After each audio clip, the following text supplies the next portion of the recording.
E aí, turma, voltamos a gravar vídeos agora para a Guarda Civil Municipal.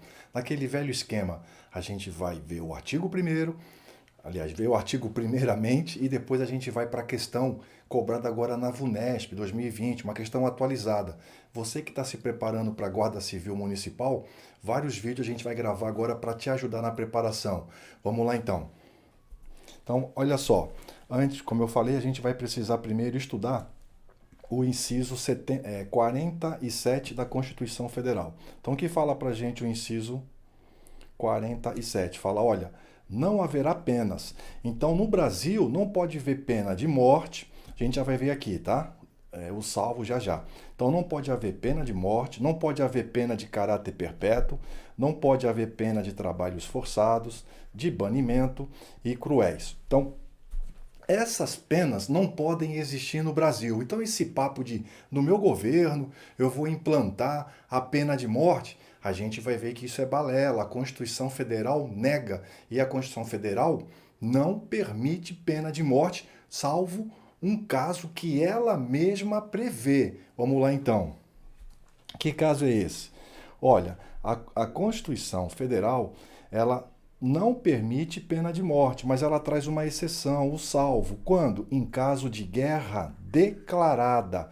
Em caso de guerra declarada. Declarou guerra, vai poder pena de morte. E essas outras penas aqui, Rogério, elas podem existir? Há exceção para elas? Galera, não há exceção para essas outras espécies de pena. A Constituição não previu exceção para as demais. Então, a única exceção é: não pode haver pena de morte. Perfeito. Salvo em caso de guerra declarada. Perceberam, então? A única pena que admite uma exceção em caso de guerra declarada é a pena de morte. Pena de trabalhos forçados, penas cruéis, de banimento, essas a Constituição não abre exceção para elas. Elas não podem existir no território nacional enquanto estiver vigente esta nossa Constituição, a de 88. Beleza? Bora para a questão. Na questão, galera, o que vai falar para a gente? Olha, a questão cobrada recentemente pela VUNESP, como eu já disse, nos termos da Constituição Federal, não haverá pena, salvo em caso de guerra declarada. Então, qual é a única pena que, em caso de guerra declarada, a própria Constituição permite? De caráter perpétuo, já vimos que não há exceção para ela. Banimento, não há exceção também. Trabalhos forçados, não há exceção para ela. Cruel, também não.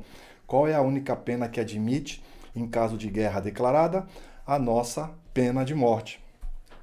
Única pena que admite a Constituição na exceção de guerra declarada, pena de morte. Beleza, então? Espero ter contribuído. Logo, logo, mais vídeos. Fiquem com Deus.